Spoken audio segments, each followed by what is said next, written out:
Oke, OAP ini. OAP. Oke, harapan nih lebih khusus sih pemerintah Kabupaten Fakfak, Dinas Pendidikan sangat-sangat ditekankan sebelumnya mengucapkan terima kasih dulu Sudah diberikan untuk pemerintah Kabupaten Fakfak, Dinas Pendidikan Provinsi Papua Barat sudah sangat melihat kami anak-anak Papua yang berkuliah di luar Papua. Pesannya untuk pemerintah Kabupaten Fakfak untuk bisa lebih memperhatikan lagi anak-anak asli Papua yang akan berkuliah, lebih ditekankan lagi. Pergi kuliah itu diingatkan terus bahwa motivasi pergi kuliah adalah untuk mengejar pendidikan, bukan untuk mengejar hal-hal lain. Oke. Dan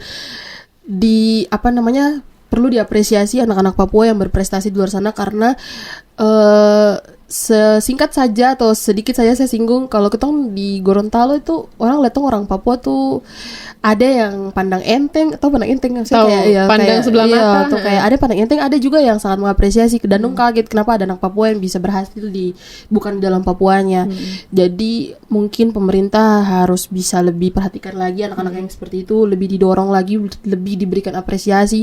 Kalau dong balik lulus kuliah itu kan kasih kerja supaya dong bisa bangun. Aduh kode karena tong belum dapat kerja. Oke. Jadi lebih diberikan lapangan pekerjaan atau dilihat lagi, bukan harus dimanja, tapi diperhatikan dan diurus supaya generasi-generasi seterusnya itu tidak dibiarkan begitu saja. Saya juga waktu tong kuliah tuh apalagi kalau dengar rekening isu bunyi, tuh bikin kayak orang yang paling kaya sudah di kota tersebut. Sapu senior khususnya tuh ada yang dari Biak, ada yang dari Serui, dong itu semua berprestasi. Dan dong itu ini singgung saja, jadi dong di sana tuh pemerintah kabupaten tuh tidak lihat. Oke, di sana. Iya, kabupaten dan provinsi itu tidak lihat. Yang diperhatikan tuh cuman Papua Barat. Dan Papua Barat pun yang dapat bantuan kabupaten itu Kabupaten Fakfak dapat. Oh iya. Iya, dan dikasih uang jajan. Jadi dong tuh kadang-kadang kayak iri, ikan Fakfak ini terima uang. Papua Barat dapat kasih uang lagi. Baru sudah dapat dari yang umum lagi, dari pemerintah pusat dapat lagi. Jadi, tapi dong itu tidak pernah patah semangat untuk belajar dan kebanyakan mereka tuh lulus tepat waktu.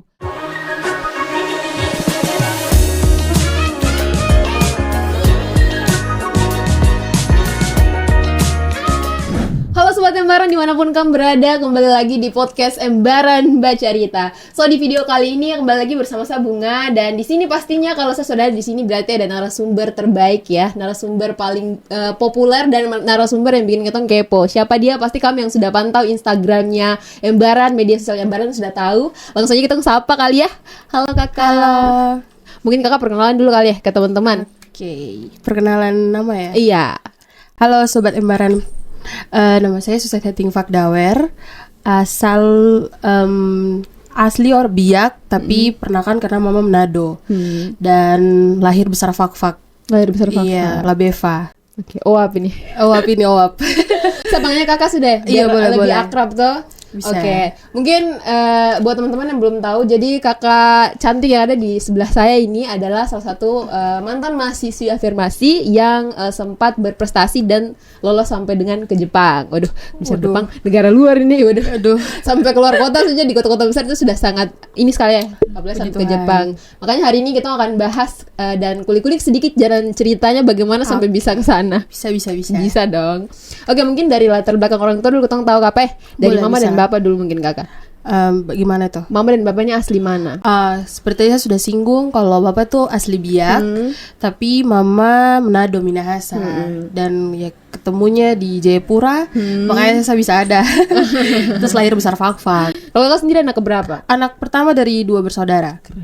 Iya. Berarti ada adiknya Ada lagi, cewek adik. juga. Semoga adiknya termotivasi menjadikan kakak luar sebagai biasa. panutan ya pastinya. Betul pasti harus. Oke nih sekarang kita masuk ke latar belakang dulu ya. Oke, Jalan boleh, cerita boleh. sedikit-sedikit karena kita tahu di belakang orang hebat itu pasti ada jalan cerita yang cukup berlika-liku. Lika-liku. Mungkin dari latar belakang pendidikan dulu kakak. Oke, Sekolahnya pendidikan. semua di Fakfak atau di luar? Iya di Fakfak dari SD. SD sempat 1 tahun di Kaimana, terus balik lanjut di Fakfak sampai lulus SMA semua di Fakfak. Baru Kalau boleh tahu kuliah. SD-nya? SD pernah Di SD Santo Agustinus dulu 1 tahun kalau tidak salah, terus lanjut di SD Fatima, IPPK Fatima, habis itu SMP Don Bosco, terus SMA Negeri 1 Fakfak. Lulusan SMA Negeri 1 SMA Negeri 1 Fakfak. Terus kuliahnya, bagaimana jalan cerita sampai setelah lulus SMA kan pasti ada Betul, bimbang-bimbang ya kan? betul. Bagaimana jalan ceritanya sampai bisa masuk kuliah dan dapat afirmasi ya pastinya? Iya, sama kayak yang lain juga pas kelas 3 tuh kan pasti bingung tuh mau lanjut di mana. Terus pernah tes SBMPTN, ternyata tidak tahu sekarang namanya apa, tapi dulu tuh SBMPTN itu Kayaknya dapat. sekarang SNBP atau bukan ya? Sekarang apa Iya. ya namanya tuh? Kayaknya, masih segitu-segitulah. Itu lolos di Unima psikologi. Tapi di saat yang bersamaan saya juga tes afirmasi dari Dinas Pendidikan Kabupaten Fakfak untuk orang asli Papua. Jadi dapat di Gorontalo, Universitas Negeri Gorontalo dengan jurusan bimbingan dan konseling. Oke, sebelum kenal dengan dunia afirmasi itu yang kenali siapa? Mungkin ada sosialisasi melalui sosialisasi. atau- Dulu tuh tidak kayak sekarang ya, ada orang dinas pendidikan datang ke sekolah. Dulu Iya, tuh tidak, sosialisasi. iya dulu tuh tidak. Terus kayak cuma cari info masing-masing aja. Terus pernah, cuma lihat di mading sekolah. Mereka bilang kalau mau beasiswa siapkan berkas gini. Oh, kayak papan informasi Iya, papan gitu. informasi gitu. Terus itu ya memang harus orang asli Papua dan punya nilai yang mencukupi, karena nanti kan waktu itu kita tes juga di SMP negeri kalau tidak salah. 100 soal itu kalau tidak salah. 100 soal. 100 soal. Itu kalau boleh tahu yang ikutnya berapa banyak? Angkatanku itu lumayan banyak yang ikut, tapi yang lolos juga tuh cuma sekitar 50-an kalau tidak salah. Memang dipangkas betul-betul sih, dipilih betul-betul. Yang memang betul-betul berkualitas saja yang betul. diambil. Karena Yang nilainya juga, kalau sekarang kan mereka cuman pakai nilai rapot. Dulu kan kita tes Dites. dulu. Terus setelah itu dapat Di Universitas Negeri Gorontalo. langsung berangkat ke sana. Iya, sebelum berangkat kita ada namanya apa sih?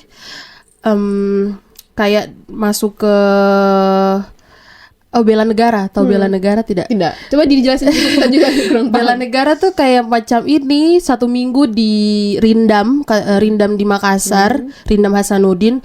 Jadi yang kayak ini loh, kayak TNI begitu. Oh, oke. Jadi tidur di barak kayak apa sih Dilatih namanya, bukan militer Mbak? gitu Iya, kan? iya, militer 1 minggu. Serba militer. 1 minggu itu namanya bela negara. Terus sudah, setelah itu kita langsung dibagi per kota-kota tujuan. Jadi pas di situ juga bisa ketemu dari teman-teman dari Jayapura, dari kota-kota lain. Hari itu teman-temanku tuh ada dari Jayapura, ada dari Nabire.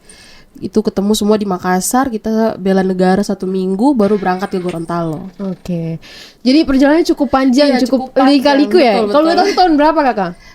2019. 2019. Yang kesana itu loh. yang kuliah kan, Oh, lulus kuliah. SMA kan 2019, terus pergi kuliah 2019. Pas bela negara itu selama 1 bulan. Tidak, cuma 1 minggu 1 lebih kalau tidak salah, 1 minggu sampai 2 minggu. Setelah itu langsung dipisah menuju kota masing-masing. Dikumpul, panggil kayak ini yang dari Gorontalo mana, tujuan Gorontalo, yang tujuan misalnya Makassar, di situ Jawa, Surabaya, baru diberangkatkan ke kota tujuan studinya gitu.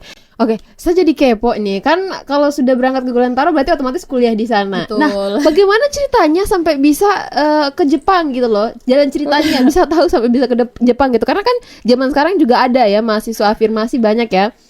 Banyak sekali. Banyak Tapi yang sekali. setahu saya, dorang kuliah di kota yang sudah dituju ya kuliahnya di situ sampai Betul, selesai gitu. betul. Tidak ada pengembangan sampai ke negara-negara luar, apalagi dapat beasiswa ataupun tambahan pendidikan di luar Betul, gitu. betul, Jadi betul. mungkin Kakak bisa jelaskan sedikit bagaimana ceritanya sampai bisa ke Jepang Iya. gitu. Itu juga agak lucu sebenarnya kan, karena itu info dari teman, karena di kelas itu tidak ada yang bisa bahasa Inggris. Oh, oke. Terus ketua ketingku itu ketua tingkat itu telepon kayak, bisa bahasa Inggris kan? Bisa. Oh iya, ini ada dibuka, dicari orang untuk ikut, namanya transfer kredit waktu itu. Belum programnya nama transfer kredit. Jadi kita itu kalau dalam Indonesia yang sekarang itu yang PMS kah, yang pertukaran pelajar dalam Oh negeri. iya, oke. Ha-ha. Kalau waktu itu namanya transfer kredit, jadi kita berkuliah 6 bulan di Jepang. Dengan catatan bahwa dulu tuh berangkat infonya. Tapi ternyata setelah tes itu melawan kurang lebih 100 lebih atau sampai 200, karena melawan seluruh orang di kampus di universitas tersebut. Yang berangkat tuh cuma 10 orang. Terus sudah ikut tes, ikut semua wawancara full bahasa Inggris, pertanyaan-pertanyaan dan sebagainya. Pas info kelulusan itu ternyata saya di urutan 11. Jadi otomatis kan tidak masuk. Iya, tidak karena cuma dapat. dibutuh 10. Terus lagi sedih-sedih kayak tidak jadi ke Jepang kayak gini. Terus tiba-tiba ditelepon sama pengurusnya bilang, oh ya yang satu ini sudah mau lulus kuliah. Jadi yang urutan 11 naik ke urutan 10. Jadi rezeki tidak kemana. Betul. Makanya langsung tambah nangis lagi, oh ya ampun akhirnya bisa ke Jepang. Tapi ternyata juga diuji lagi, tidak bisa, visa kita tuh tidak diterima waktu itu karena Jepang kan sangat ketat dengan COVID. Jadi tidak bisa terima. Iya, apalagi waktu itu tahun COVID ya. COVID 2021 waktu itu. Jadi dengan berat hati dan juga senang kuliahnya online 6 bulan. Dengan dosen-dosen dari Jepang. Kuliah 6 bulan. Iya, 6 bulan online. Jadi ada teman-teman yang lolos 9 tadi dari Indonesia, lalu teman-teman juga kurang lebih 10 orang dari Jepang. Dari Jepang. Total 20 orang. 20 orang. Oke, maaf ini sebelumnya ya, sebelum lanjut nih saya tanya dulu nih Kakak. Soal bahasa ini kan sebelumnya Kakak sempat bilang kalau Kakak bisa bahasa Inggris. Betul. Nah, bahasa Inggrisnya itu dari mana gitu? Apakah sudah belajar dari SMA atau bagaimana? Kalau bahasa Inggris sih background karena orang tua, om tante tuh semua bisa bahasa Inggris. Oke. Jadi dari kecil kayak dengar lagu-lagu bahasa Inggris, terus diajar nonton film bahasa Inggris tanpa subtitle bahasa Indonesia dari kecil. Film anak-anak tapi tidak pakai subtitle. Jadi dari situ mulai belajar. Pas SD diikutkan kursus bahasa Inggris gitu di sekolah. Perlu dicontoh nih buat orang-orang tua. Iya, betul. Itu sangat bagus gitu. Iya. Oke nih. Betul. Sekarang sebelum kita lanjut lagi nih, bicara soal afirmasi. Afirmasi itu ada berapa kategori sih ya? Oke. Kalau kurang tahu kalau sekarang, tapi kalau dulu tuh kan ini namanya afirmasi adik. Dikti ya, ini dari Kemendristek ya, itu Dinas Pendidikan. Jadi kalau untuk afirmasi sendiri dibagi menjadi 3 kategori orang asli Papua. Yang pertama papa mama harus orang asli Papua. Kategori kedua itu salah satu antara papa sama mama. Jadi saya masuk kategori OAP kedua yang salah satunya orang Papua. Sama yang kategori ketiga itu orang tua sudah non Papua tapi orang tua sudah mengabdi di Papua lebih dari 10 tahun.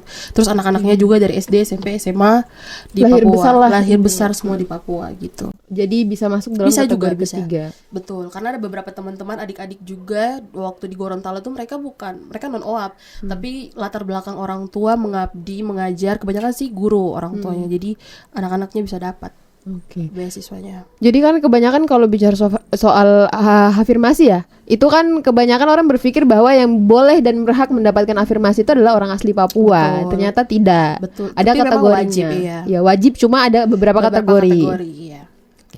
Sekarang kita lanjut lagi nih. Soal tadi kan Kakak sudah jelaskan sempat lewat Zoom ya. Itu berapa lama? 6 bulan. 6 bulan. 6 bulan Zoom. Sebelum Zoom itu apakah ada pelatihan? Tidak, karena full bahasa Inggris. Jadi memang tidak pakai bahasa Jepang, tapi full bahasa Inggris. Jadi cuman diarahkan bahwa nanti akan berkuliah, tugas akhirnya nanti disuruh bikin project kayak gini. Sudah, jadi berkuliah aja gitu. Kuliah aja. Terus setelah itu perjalanan ke Jepangnya setelah 6 bulan di Zoom? Jadi fun fact, kalau kemarin itu waktu lolos di Jepang itu saya kan backgroundnya bimbingan dan konseling. Tapi yang waktu saya pelajari di Jepang itu adalah sains. Sains itu lebih khususnya nuklir. Itu yang dipelajari. Jadi agak sedikit jauh ya perbandingannya. Iya. Bukan sedikit tapi jauh sekali. Jadi di 6 bulan itu beradaptasi, terus belajar lebih dalam tentang sains, bagaimana sains sama masyarakat, sains sama lingkungan sekitar. Dan karena melihat dari sisi orang Jepang kan mereka sains sudah lebih maju daripada orang Indonesia. Jadi kita bisa tangkap apa begitu dan dikalkulasikan atau dimasukkan ke dalam Indonesia itu cocok atau tidak pembelajaran dari Jepang kayak gitu. Jadi selama 6 bulan belajar seperti itu. Nanti tahun 2022 itu dites lagi.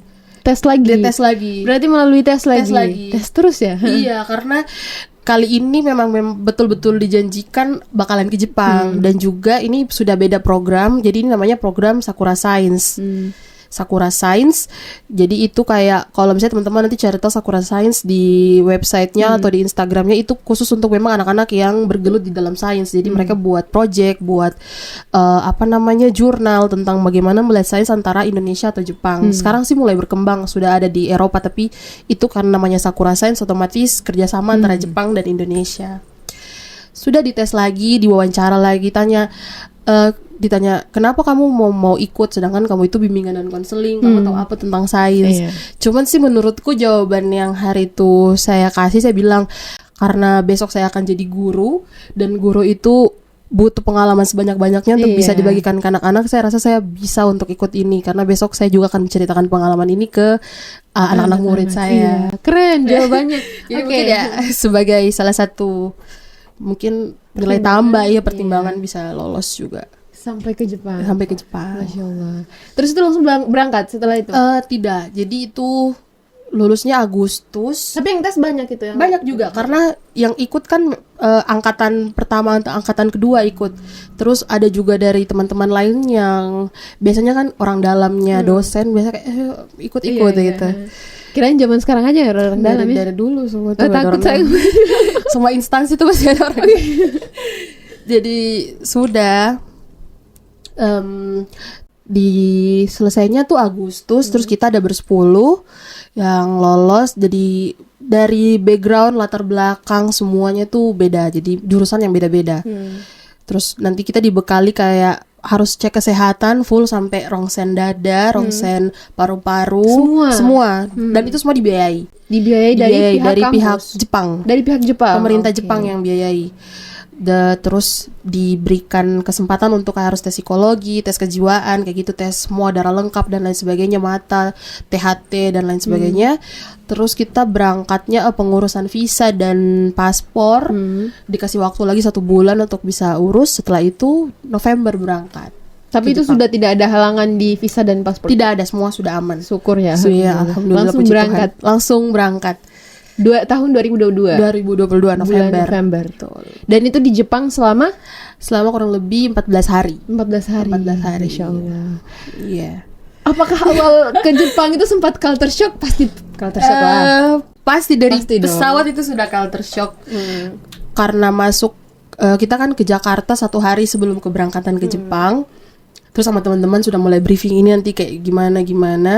Karena kita juga bawa oleh-oleh untuk dosen-dosen, jadi memang barang bawaannya sangat-sangat banyak. Karena kan bawa oleh-oleh khas Indonesia, khususnya khas Gorontalo tuh namanya karawo, batik. Terus ada bawa ikat kayak apa sih namanya, karpet dari bambu begitu. Itu dibawa untuk dosen-dosen di Jepang. Jadi baru pertama kali merasakan imigrasi. Kenapa ditanya kenapa kamu ke Jepang, dan itu harus jawab pakai bahasa Inggris kan.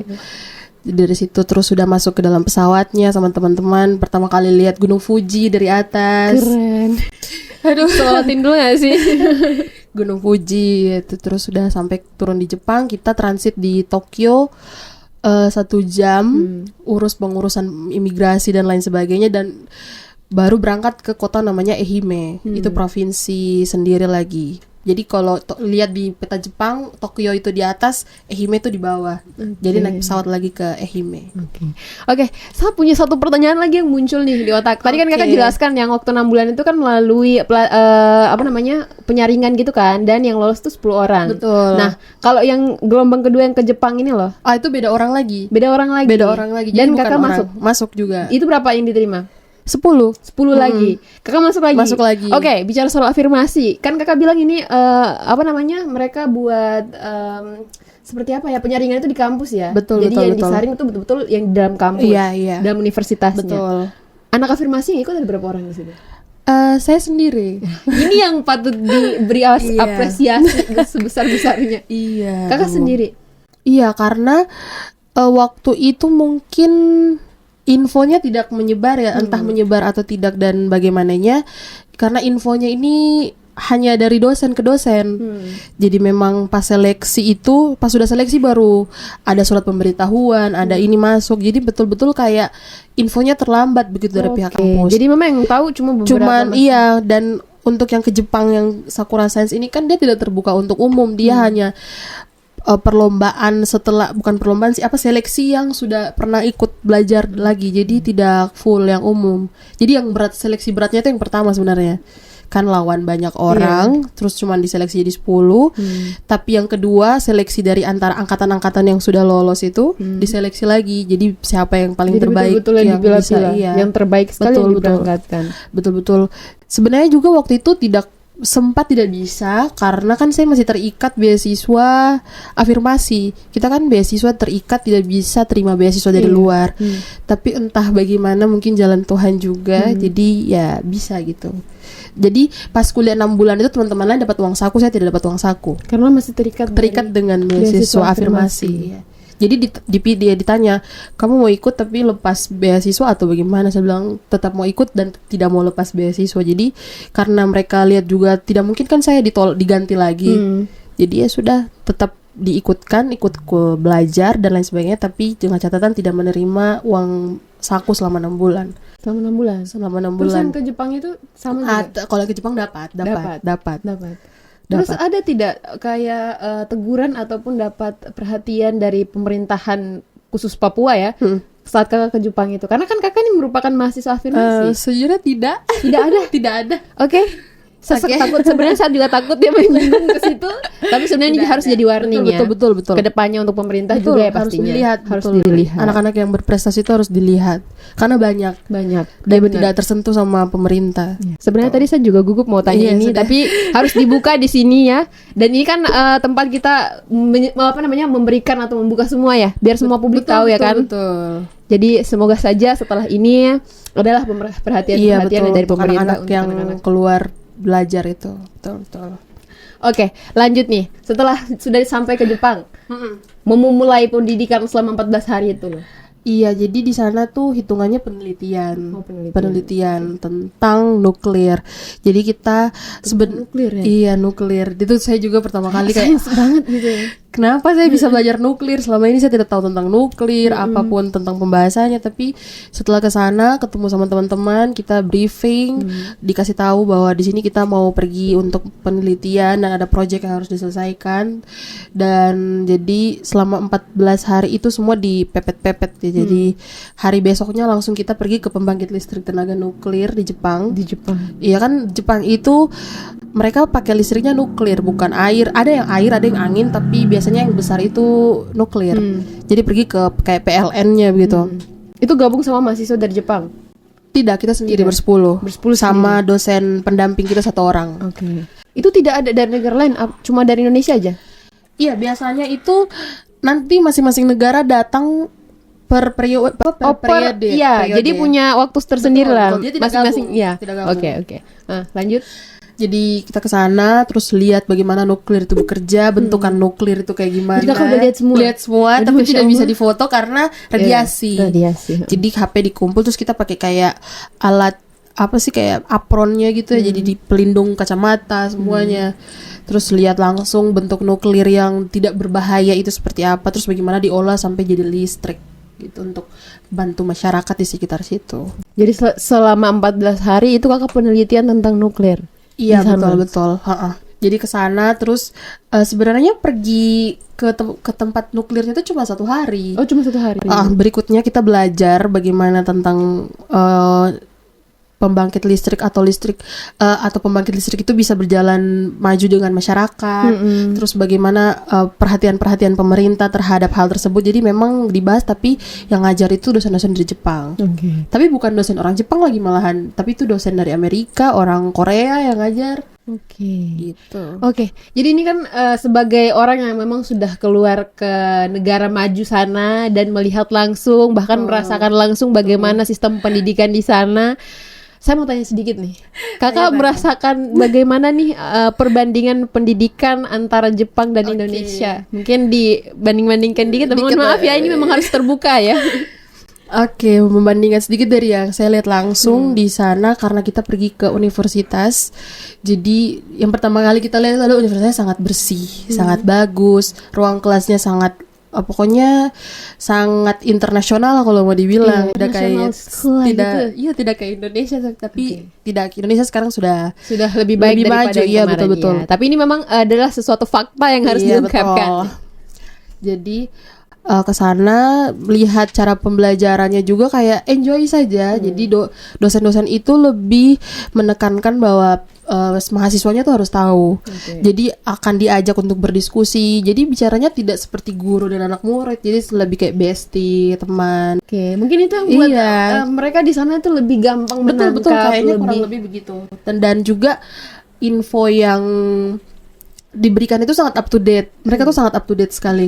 Jadi walaupun sudah misalnya ada materi yang disiapkan 2 minggu lalu untuk pembahasan minggu ini, tapi tiba-tiba di minggu ini ada info terbaru dari pemerintah atau apa, bakalan langsung dirubah. Jadi tetap mengikuti zaman ya. Jadi apa sih, bukan zaman, info terbaru lah begitu. Jadi sangat-sangat up to date. Sangat-sangat up to date sekali. Up to date. Dan dosennya juga humble ya, pastinya buat mahasiswa senang ya kan, betul. nyaman dalam belajar. Karena Iya. kalau tegang-tegang juga kita sebagai mahasiswa Betul. menyerap apa yang diberikan itu susah. Betul, Oke. sangat bestie lah. Jadi tidak ada batasan. Memang di sana beda ya, kayak Indonesia kayak kita harus iya ibu gini. Tapi kalau di sana kayak biasa aja. Dan kita tuh kemarin panggil nama dosennya kayak pakai miss atau mister, itu dilarang, kayak langsung panggil nama aja. Dan itu salah satu culture shock, karena kita biasanya kan panggil kayak ibu, bapak. Di Indonesia Di sana, itu kan lebih kayak menghormati, betul. memuja banget, bukan, mohon maaf, menghormati banget gitu kan. Aduh, iya. Oke, tadi kan saya sempat juga dengar alasan kakak ya kan, kakak sempat bilang waktu ditanya apa sih alasan kamu atau motivasi kamu ingin mengikuti pertukaran mahasiswa ini gitu. Kakak sempat mengatakan bahwa karena saya adalah seorang guru, sehingga nanti besok-besok saya bisa menceritakan ini kepada anak. Iya. Sekarang saya mau tanya Di, setelah kakak ke sana, kakak melihat cara pendidikan di sana ya kan, cara belajar di sana. Menurut kakak nih, ada tidak hal-hal yang harus dipraktikkan di Indonesia dari negara sana gitu? Harus ditiru lah istilahnya. Sepertinya memang banyak hal harus ditiru, tapi kembali lagi karena kita sudah hidup dengan susunan dan tatanan kayak gini, kemungkinan besar untuk mengubahnya itu kan agak susah. Jadi mungkin dijadikan inovasi saja itu pasti bisa. Dalam pendidikan mungkin lebih harus lebih apa ya? Guru-gurunya atau tenaga-tenaga pendidiknya memang harus lebih diperhatikan sebenarnya. Supaya SDM ke bawah-bawahnya itu bakalan maju, karena kan yang mengajar untuk anak-anak ini bisa berkembang dan lain sebagainya itu kan seorang guru. Jadi ya mungkin guru-guru tuh harus diperhatikan. Iya. Saya mau tanya statement, ada satu statement ini kakak setuju atau tidak? Bahwa dalam suatu negara, ketika negara itu ingin maju, yang harus diperhatikan paling utama itu adalah sumber pendidikan. Betul. Setuju tidak? Setuju. Mungkin kakak bisa kasih alasan kenapa bisa setuju? Karena saya juga punya alasan tersendiri kenapa saya setuju gitu. Oke, betul. Kalau dari saya iya. nih, kalau dari saya karena memang suatu negara itu kan mau maju ketika SDM-nya baik. Ya kan? Iya. Percuma ketika kita punya sumber daya alam yang bagus, sumber daya alam yang kaya, tapi SDM kita tuh tidak bisa mengelola gitu loh. Betul. Kurang. Ya kan? Kurang orang-orang yang bisa mengelola hal tersebut gitu. Jadi memang yang harus diperbaiki adalah sumber daya manusia. Itu kalau menurut dari saya gitu. Kalau dari kakak sendiri bagaimana? Kurang lebih setuju sih dengan apa yang Bunga bilang tadi, bahwa memang kalau kita membangun SDM kan kita harus dimulai dari pendidikan. Dan besok ini anak-anak ini yang akan memimpin negeri, akan mengembangkan apa yang mereka punya, potensi, bakat dan sebagainya. Jadi guru itu harus bisa punya apa ya, wawasan yang cukup luas, pengalaman yang cukup banyak, supaya anak-anak ini tidak hanya hidup dari teori tapi hidup juga dari pengalaman. Iya. Gitu, karena hidup itu tidak selamanya teori itu bisa dipraktekkan. Jadi pengalaman, apa sih orang bilang, pendidikan paling penting itu adalah pendidikan adalah pengalaman hidup itu. Iya. Pengalaman gitu kan. Hal yang paling penting gitu. Betul. Sekarang kembali ke latar belakang nih. Kakak ini kan kuliah guru. Betul. Sekarang udah kerja? Belum ya, masih menganggur. Oh iya, Masya Allah. Tapi harus diperhatikan dong. Betul. Iya, harus diperhatikan. Seandainya besok-besok udah jadi guru, hal pertama yang ingin kakak lakukan ketika mungkin nih siswanya ini tidak paham ataupun masih kurang paham, karena kan siswa-siswa itu kan berasal dari latar belakang yang berbeda-beda. Ada yang memiliki wawasan kurang, ada juga yang lahir memang dengan keterbelakangan, batasan pendidikan, otaknya memang kurang baik. Bagaimana menurut kakak? Tanggapan kakak nih besok-besok jadi seorang guru gitu. Oke, jadi disclaimer dulu nih. Jadi saya tuh guru bimbingan dan konseling. Jadi guru BK. Pas nih pertanyaannya tentang mental anak ya. seperti yang kita tahu bahwa kan guru BK itu dicap kurang bagus ya di sekolah, seperti polisi sekolah atau orang guru-guru yang sangat sibuk untuk mengatur baju, make up dan lain sebagainya. Padahal sebenarnya guru BK itu hadir untuk lebih dekat sama anak murid, lebih dari guru pembelajaran, supaya anak-anak itu bisa dikembangkan potensinya. Karena biasanya di suatu sekolah itu untuk lihat prestasi-prestasi itu guru BK yang harus bisa lihat duluan sebelum guru-guru mata pelajaran. Karena kalau kita di ilmu kebekaan itu ada 4 bidang, pendidikan, sosial, belajar, dan karir. Jadi guru BK itu harus bisa pantau anak-anak ini dia kuatnya di potensi apa nih, apa yang harus dikembangkan sama anak ini. Oh misalnya dia pintar nyanyi, tapi potensi di kelasnya mungkin dia kurang. Tidak apa-apa, dikembangkan ya potensi penyanyinya. Karena kita tidak tahu kedepannya dia bakalan mungkin jadi penyanyi atau apa. Jadi itu tidak boleh dijudge. Iya. Begitu. Jadi dan kita melihat anak-anak itu berbeda-beda. Tidak bisa kita meratakan bahwa anak ini bakalan sama dengan yang satunya, yang nilainya sama, terus kita judge anak yang lain, kenapa nilaimu kurang, kok tidak belajar ya gini. Itu sebenarnya tidak boleh, karena mungkin ada contoh-contoh belajar atau ada proses belajar yang berbeda dari anak-anak tersebut. Jadi harus bisa dilihat-lihat. Gitu. Tapi memang betul yang tadi kakak bilang soal guru BK itu ini kan di pihak sekolah gitu. Menurutmu waktu kau sekolah guru BK kayak gimana? Iya sih, tapi kalau menurut saya nih ya, guru BK itu penting di satu sekolah. Iya kan? Mulai dari kalau sekolah dasar, ya sekolah dasar juga perlu. Tapi Iya, kalau betul, lebih menonjolnya tuh ke SMP sama SMA. Karena zaman sekarang itu anak-anak kacau sekali kan. Itu. Betul. Dan sebenarnya tuh belum ada yang tahu juga, mungkin masih kurang ini ya. Sebenarnya guru BK tuh sangat diperlukan karena membentuk mental anak-anak. Anak-anak. Kita tidak tahu nih anak-anak ini berasal dari latar belakang keluarga yang seperti apa, latar belakang orang tua yang seperti apa, pendidikan mungkinkah, karakternya. iya, guru mata pelajaran itu kan ya kalau dia masuk, dia mengajar, dia mau kau perhatikan, kau harus mengerti gitu. Pelajaran yang dia kasih, dia tidak peduli kamu mau bikin apa dan lain sebagainya. Ya kan? Iya. Tidak peduli kau punya masalah seperti apa gitu. Makanya kalau menurut saya memang guru BK itu penting sekali gitu. Karena dia lebih memahami dan dia yang harus anak-anak dia lebih harus pekat untuk lihat semuanya itu. Oke.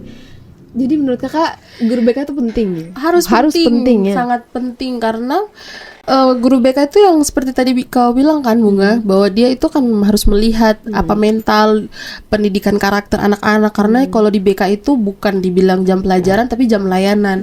Jadi dalam proses pelayanan guru BK itu, guru BK harus bisa tahu, oh ada anak-anak yang perlu diperhatikan khusus, ada anak-anak yang perlu dibimbing lebih dalam lagi, dan juga mungkin ada anak-anak yang kayak, oh memang dia mampu, dia bisa, potensi apa yang harus dikembangkan lagi dari si anak tersebut. Oke. Gitu. Oke nih kita lanjut nih pembahasannya. Setelah di Jepang tadi kan kakak kan sudah jelaskan kalau di sana itu setelah 1 hari kakak belajar tentang nuklir, selanjutnya belajar tentang materi. Teori. Nah teori. Setelah selesai belajar tentang materi dan teori itu disuruh buat kesimpulan gitu nggak? Iya, proyeknya kita disuruh presentasi, dibagi 2 kelompok, jadi 5 orang. Di sana presentasi di sana. Iya, di sana. Jadi di sana presentasinya tuh mengenai di Indonesia ini cocok tidak untuk dibangun pembangkit listrik tenaga nuklir. Ya. Jadi dari kesimpulannya dari kedua tim ini bilang masih ragu-ragu atau abu-abu karena melihat pembangkit listrik tenaga nuklir ini kan kalau kita mau bangun PLN atau PLTD itu kan butuh struktur batu-batuan yang kuat. Dan juga teman-teman kemarin dari geografi dan geologi itu yang membahas tentang batuan, tanah dan sebagainya, mereka bilang di Indonesia yang cocok dibangun itu cuma bisa di Kalimantan. Di Kalimantan aja. Karena Kalimantan itu tidak termasuk lempengan pecahan bumi yang mengenai dampak gempa bumi. Kalau yang lain kan kalau kayak Papua itu pecahannya tuh kan di tengah-tengah, di Nabire ada. Kalau di Jawa kan banyak sekali, Sulawesi juga banyak. Nah, kalau di Kalimantan itu lempeng perpecahannya tuh tidak ada atau ada tapi tidak banyak.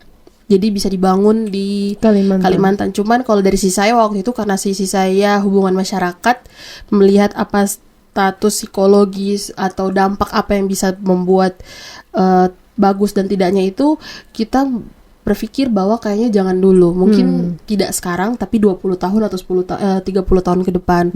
Mengingatkan mereka di sana adalah masyarakat adat, tanah juga tidak kosong, banyak orang yang hidup dari pohon, laut, sungai. Jadi perlu pendalaman atau pendekatan yang sangat signifikan sebenarnya kalau mau bangun, apalagi di kita tidak tahu kan pengelolaan limbah nuklir itu seperti apa. Iya, benar.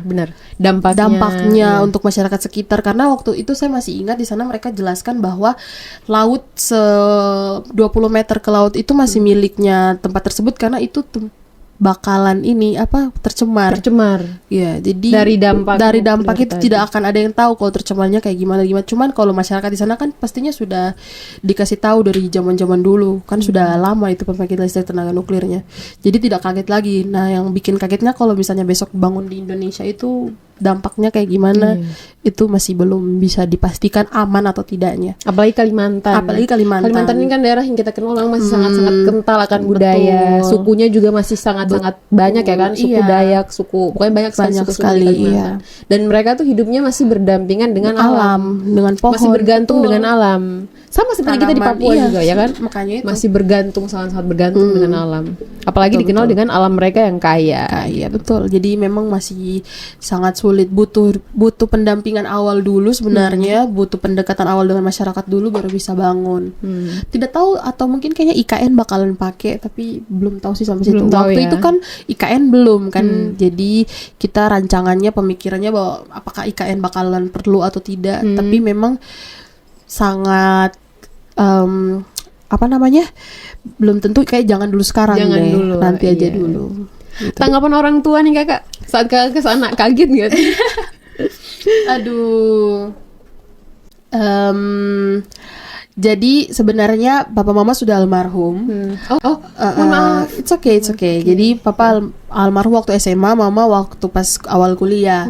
Jadi hidupnya sama oma. Dan memang dari kecil sekali sudah bermimpi untuk bisa pergi ke luar negeri gratis. Tidak mau biaya sendiri, tidak mau keluarin uang. Tapi tidak pernah masuk di list itu Jepang. Makanya cuma bermimpi aja. Bermimpi kayak harus ke Amerika, harus ke Australia, harus ke sini, ke Eropa. Amin. Maksudnya waktu kecil, tapi Jepang itu tidak pernah masuk list karena tidak suka bau-bau Jepang itu, awalnya tidak suka. Kurang tertarik gitu dengan dunia perjepangan. Tapi kaget-kagetnya dapatnya Jepang. Jadi ya kasih tau ke orang tua kau harus bersyukur gini. Ini jalan hidupmu dan lain sebagainya. Gratis, tidak mengeluarkan uang. Dari dapat jajan. Iya kan? Iya. Dari beberapa narasumber nih, saya kemarin sempat ambil kesimpulan juga, ternyata sesuatu yang kita tidak suka itu tidak boleh tidak disukai secara berlebihan. Betul. Nanti balik nih. Karena kayaknya itu bakalan jalanmu tuh kayak gitu. Sampai sempat kemarin tuh bilang gini, oh berarti kalau kita suka orang kita bilang jangan suka gitu. Biar disukai balik. Bisa juga. Bisa juga. Oke. Setelah balik ke Indonesia dan melanjutkan kuliah. Kuliahnya itu selesai tahun berapa? Sebenarnya harusnya itu selesai ya 2023. Tapi karena itu yang tadi saya bilang awal, seperti yang Bunga sudah singgung bahwa ada lika-liku. Lika-likunya itu waktu semester 1 mama kan meninggal. Jadi sempat putus dan tidak mau berkuliah selama 1 semester. Jadi otomatis pasti mata kuliah semua error. Jadi harus berlomba-lomba lagi untuk kejar itu sama teman-teman. Jadi teman-teman lain sudah selesai, saya masih apa orang bilang, masih ambil mata kuliah bawah yang masih error itu angkat lagi. Jadi agak lama, jadi ya terlambat 6 bulan sampai 1 tahun. No problem. Itu adalah satu jalan supaya bisa ke Jepang. Betul. Rezeki ya. Rezeki. Terus nih Kak, setelah balik ke Indonesia, lanjut kuliah di Indonesia nih. Setelah dari Jepang 10 mahasiswa tadi nih. Ada tidak pas balik itu apresiasi dari pihak kampus mungkin? Betul. Ini juga karena kita dijanjikan ya, diiming-imingkan bakalan diapresiasi dengan beberapa fasilitas tapi ternyata tidak juga. Saya tahu janji manis itu sudah biasa. Mereka bilang kita bebas skripsi. Karena penelitian di sana, tapi ternyata penelitian di sana itu tidak masuk ke semua jurusan kan. Apalagi jurusan saya. Nuklir kan tidak masuk ke pendidikan. Jadi ya tetap harus bikin skripsi dari awal. Dan juga ada, kalau apresiasi mungkin diapresiasi karena ya lebih dikenal banyak orang di wilayah kampus, kayak ini baru pulang dari Jepang kayak gitu.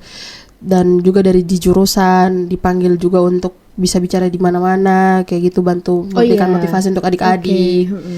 Dan ya seperti itu. Jadi dan teman-teman juga rata-rata karena mereka tuh orangnya pintar-pintar. Jadi ada beberapa teman saya balik langsung sudah selesai, langsung sekarang lagi S2 juga.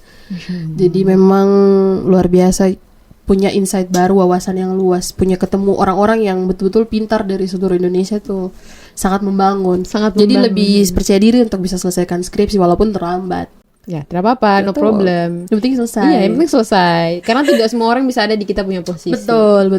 Saya tuh selalu menerapkan satu prinsip dalam saya punya hidup.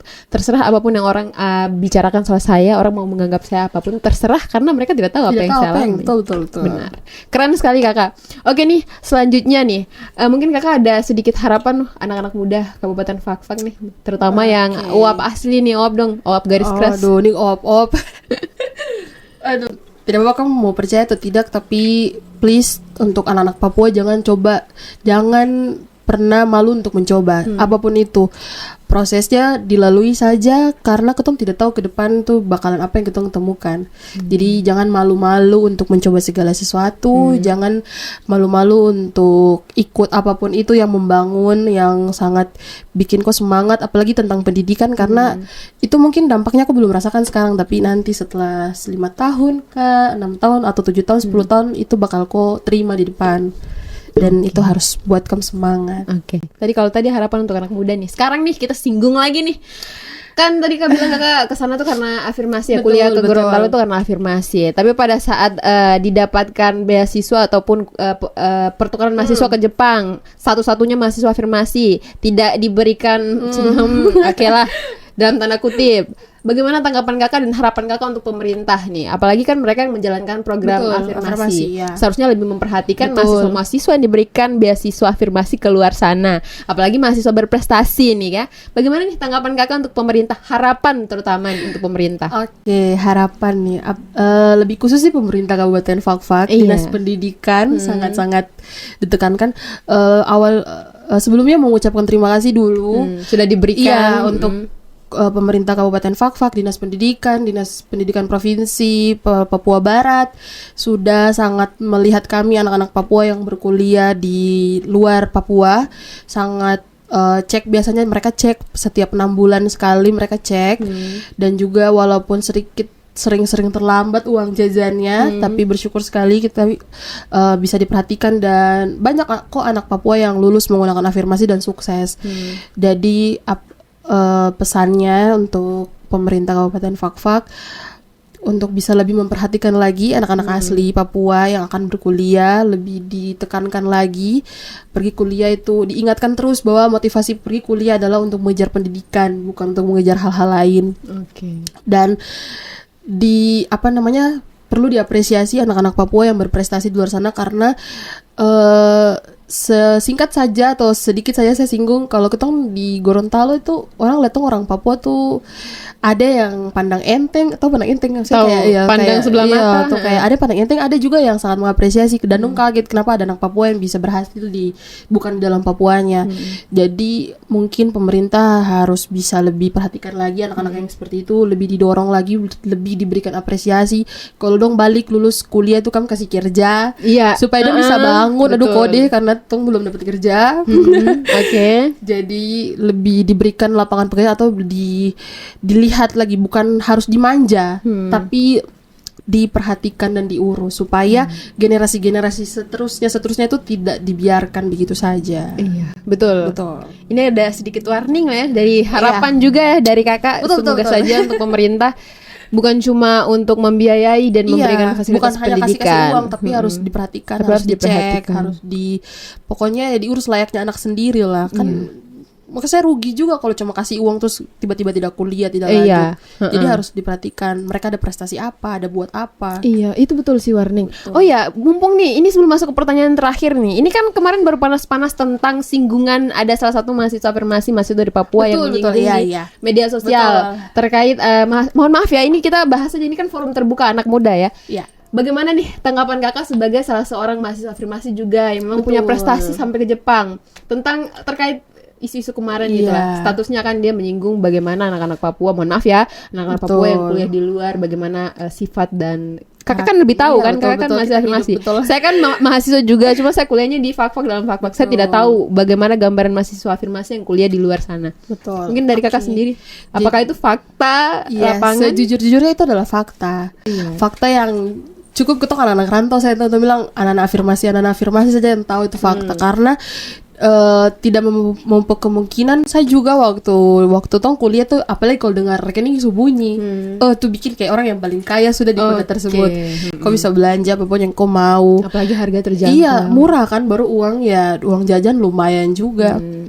Pasti beli skincare atau pergi jalan makan-makan teman-teman, bermain.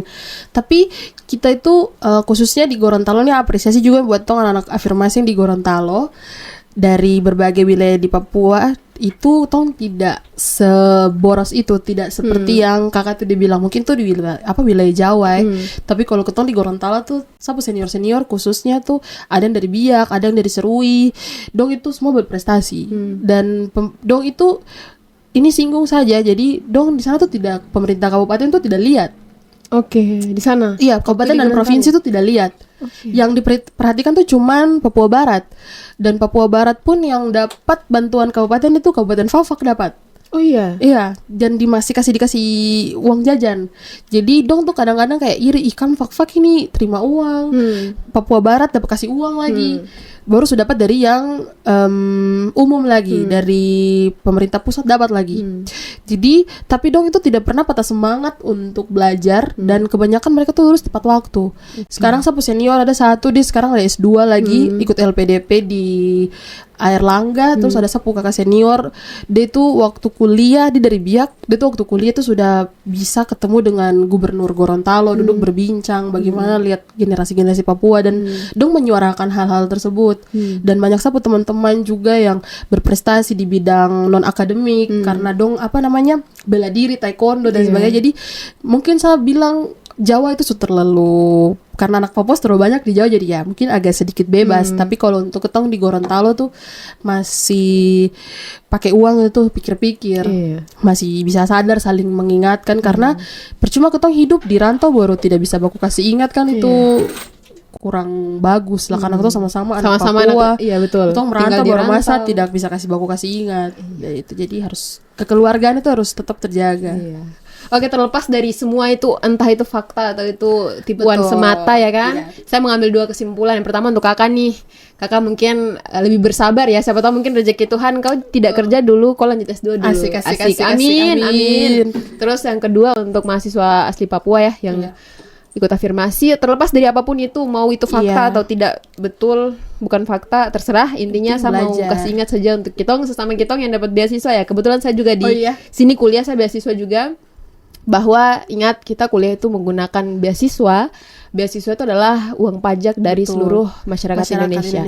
Mau yang keluarganya itu beruang atau tidak beruang, petani, nelayan, PNS dan lain sebagainya, semua bayar pajak. Dan kita kuliah dari uang pajak. Harus merasa ada sedikit balas budi, harus merasa sedikit berutang budi lah sama orang. Jangan menganggap bahwa afirmasi itu kita orang asli punya hak karena mereka hidup dari alam kami. Tidak usah pakai prinsip begitu. Karena lihat, kita tidak akan pernah maju, negara kita tidak akan pernah maju, bahkan Kabupaten Fak-Fak Papua ini tidak akan pernah maju kalau mahasiswanya, kalau anak muda asli Papua masih berpikir afirmasi itu kita punya hak karena kalian hidup dari kita punya alam. Jangan pakai prinsip begitu teman-teman. Ayo mari sama-sama kita orang manfaatkan. Mari sudah ketemu punya prestasi nih, ketemu punya beasiswa, ketemu manfaatkan sebaik mungkin ya kan kakak? Iya. Kuliah sebaik mungkin supaya apa hasil dari orang punya pajak-pajak itu bisa berguna. Bisa dan kita kan berguna. balik untuk membangun Papua Membangun juga. kita punya Papua, mengelola kita punya sumber daya alam yang tadi kan bilang kalau itu kita punya hak. Memang jadi dong kasih sekolah supaya besok kamu yang pegang barang itu. Betul. Jadi semoga saja kakak harapan. Dan yang terakhir nih, kakak kasih kata-kata motivasi dong untuk anak-anak muda Kabupaten Fak-Fak terkhususnya yang dapat afirmasi di luar sana. Iya. Jadi bukan hanya untuk afirmasi tapi seluruh anak-anak Papua. Ini salah satu motivasi yang selama ini saya pegang juga. Selama ini saya pegang terus dan jadi penguat dalam satu proses-proses pembelajaran. Jadi yang pertama seperti tadi kayaknya kamu kalau sudah dengar, saya singgung lagi, jangan lupa berdoa awalnya. Yang paling utama andalkan Tuhan dan jangan pernah takut mencoba. Nikmati semua prosesnya, jalani semua prosesnya, jatuh bangunnya tuh semua nikmati saja. dan nanti hasilnya itu ke depan, jangan pernah patah semangat. Apapun hasilnya tetap percaya diri. Kalau misalnya ada salah, diganti kesalahannya, diperbaiki kesalahannya, dan mulai lagi, coba lagi, karena akan ada kesempatan untuk orang yang selalu mau mencoba. Gitu. Benar. Jadi jangan pernah malu-malu untuk coba-coba apapun itu. Mau coba tentang pendidikan kan, non pendidikan kan, tapi itu selama membangun, jangan coba-coba yang tidak bagus. Iya. Harus yang positif. Harus yang positif, itu dicoba saya terus. Kalau gagal, coba saja lagi. Selama itu tidak membuat kau rugi dan malah membuat kau semangat semakin berapi-api, ya coba saja. Iya. Ingat ya, gagal sekali jadikan pengalaman, gagal 2 kali jadikan pelajaran, dan jadikan yang ketiga sebagai kesuksesan berlandaskan pelajaran dan pengalaman. Oke, terima kasih kakak. Kakak sebagai banyak sekali pengalaman, sebagai ketong saya setelah melihat langsung nuklir, tapi saya bisa membayangkan dari yang kakak bilang. Terima kasih banyak sudah membagikan pengalaman ke ketong teman-teman Embaran Bercerita yang ada di sana, terutama anak muda, terutama lagi yang lagi kuliah nih. Iya, betul. Terima kasih banyak. Semoga kakak sukses selalu. Amin. Ingat, Terima kasih. mungkin tahun ini belum dapat kerja, tapi tahun depan lanjut S2. Aduh, amin. Amin. Oke, teman Embaran Media dimanapun kamu berada, mungkin itu sekian podcast dari saya dan kakak ya. Iya. Oke, terima kasih kakak sudah mau bersedia hadir sebagai bintang tamu ya. Tetap nantikan terus podcast-podcast selanjutnya, karena pastinya Embaran akan sajikan berita-berita dan seputaran anak muda yang terbaik untuk kamu. Embaran Media, medianya anak muda, informasi menjangkau Nusantara.